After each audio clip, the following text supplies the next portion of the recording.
Halo saudara-saudara yang mengasihi dan dikasihi Tuhan.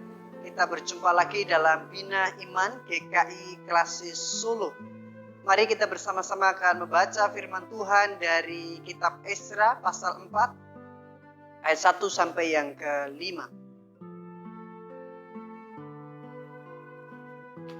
Ketika lawan orang Yehuda dan Benyamin mendengar bahwa orang-orang yang pulang dari pembuangan itu sedang membangun bait suci bagi Tuhan Allah Israel, maka mereka mendekati Zerubabel serta para kepala kaum keluarga dan berkata kepada mereka, "Biarlah kami turut membangun bersama-sama dengan kamu, karena kami pun berbakti kepada Allahmu sama seperti kamu. Lagi pula kami selalu mempersembahkan korban kepadanya sejak zaman Esarhadon, Raja Asyur yang memindahkan kami kemari."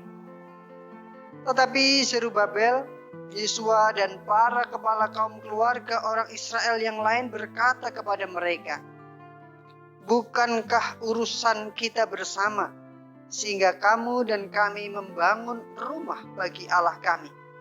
Karena kami sendirilah yang hendak membangun bagi Tuhan Allah Israel, seperti yang diperintahkan kepada kami oleh Kores, Raja negeri Persia." Maka penduduk negeri itu melemahkan semangat orang-orang Yehuda dan membuat mereka takut membangun. Bahkan selama zaman Kores, Raja negeri Persia, sampai zaman pemerintahan Darius, Raja negeri Persia, mereka menyogok para penasehat untuk melawan orang-orang Yehuda itu dan menggagalkan rancangan mereka. Saudara-saudara, seringkali ada banyak orang Kristen salah paham dan beranggapan bahwa menjadi anak Tuhan pasti hidupnya enak, tidak punya masalah, terhindar dari berbagai persoalan, bahkan tidak memiliki hambatan hidup. Jika motivasi mengikut Tuhan adalah hanya untuk kesenangan saja, maka yang ditemukan adalah kekecewaan. Nyatanya, realita yang terjadi karena kita beriman kepada Tuhan, ada banyak tantangan, hambatan yang kita hadapi. Bahkan mungkin kesulitan demi kesulitan pun akan kita temui. Di tengah masa pandemi ini saja kita masih sangat terbatas untuk beribadah kepada Tuhan. Bahkan sebelum pandemi, saudara-saudara kita yang lain belum dapat beribadah karena tidak mendapatkan izin membangun rumah ibadah. Atau sudah ada yang memiliki tempat beribadah tetapi juga belum boleh untuk menempati dan beribadah di sana. Lalu pertanyaannya, apakah dengan tantangan hambatan yang dihadapi sebagai anak Tuhan membuat kita menjadi mundur untuk beribadah, membuat kita menyerah untuk tetap beriman kepada Tuhan? Seharusnya tidak. Justru kita melihat ada banyak orang Kristen yang terus bertahan, berjuang di dalam imannya, dan tetap beribadah kepada Tuhan. Saudara, pada zaman Nabi Esra, umat Tuhan diperintahkan untuk membangun bait Allah. Sebuah hal yang menyukacitakan mendapat kepercayaan itu langsung dari Tuhan. Namun, bukan berarti dalam pelaksanaan pembangunan tersebut tidak mengalami hambatan dan tantangan. Justru mereka mendapatkan pertentangan dari penduduk sekitar. Mengapa? Mulanya penduduk sekitar seolah-olah menawarkan kebaikan untuk turut membantu pembangunan bait Allah tersebut. Namun dimungkinkan bahwa niat yang baik itu dibaliknya ada sebuah maksud yang jahat, yaitu mempengaruhi umat Tuhan terkait dengan penyembahan berhala yang selama ini mereka yakini.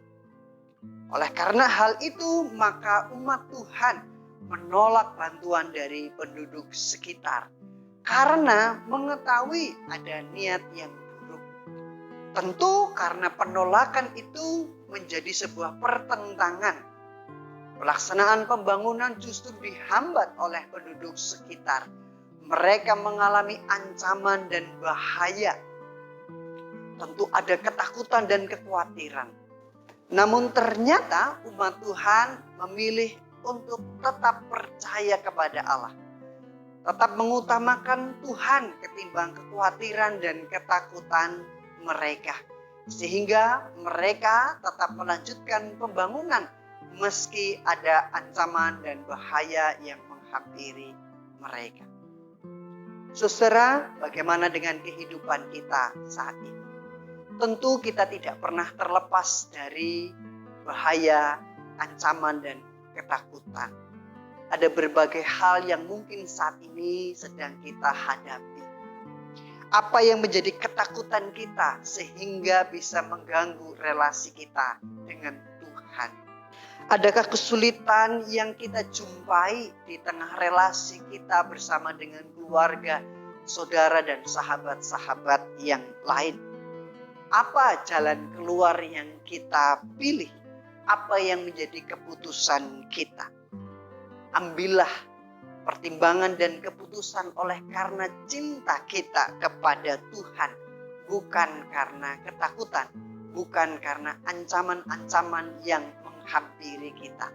Kita percaya Tuhan memberikan hikmat kepada kita untuk menghadapi berbagai tantangan dan ketakutan kita masing-masing.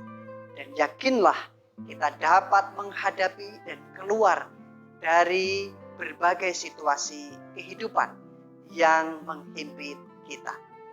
Amin. Tuhan Yesus memberkati. Mari saudara kita berdoa. Tuhan, kami bersyukur untuk firman-Mu yang menguatkan kami. Kami tahu ada berbagai tantangan yang harus kami hadapi, bahkan di masa pandemi ini. Namun kami percaya Tuhan yang terus menolong dan menyertai kami. Kami berdoa bagi saudara-saudara kami di tengah berbagai perjuangan mereka yang berdampak pada kehidupan iman. Biarlah mereka tetap mengarahkan hati kepada Tuhan dan merasakan kehadiran Tuhan dalam segala hal yang memampukan mereka keluar dari pergumulan mereka masing-masing. Kami berdoa di tengah masa pandemi ini di mana kami harus terus berjuang untuk melawan dan memulihkan pandemi COVID-19. Tuhan, tolonglah kami, berikan hikmat bagi kami semuanya untuk dapat menjaga diri kami dan orang-orang yang ada di sekitar kami. Kami berdoa bagi para pasien COVID-19, mereka berjuang di tengah kesendirian, kesunyian, dan rasa sakit yang sedang mereka alami. Kiranya Tuhan yang memberikan pertolongan, pemulihan, dan kesembuhan. Tuhan juga yang menolong para tenaga medis yang tak kenal lelah untuk menolong para pasien. Kiranya Tuhan juga memberikan mereka kekuatan dan kesehatan. Juga bagi pemerintahan kami dalam berbagai upaya menangani pandemi ini. Kiranya Tuhan yang menolong dan memberkati mereka semua. Inilah ya Tuhan doa dan permohonan kami. Di dalam nama Tuhan Yesus Kristus kami berdoa dan mengucap syukur. Amin. Salam sehat, Tuhan Yesus memberkati.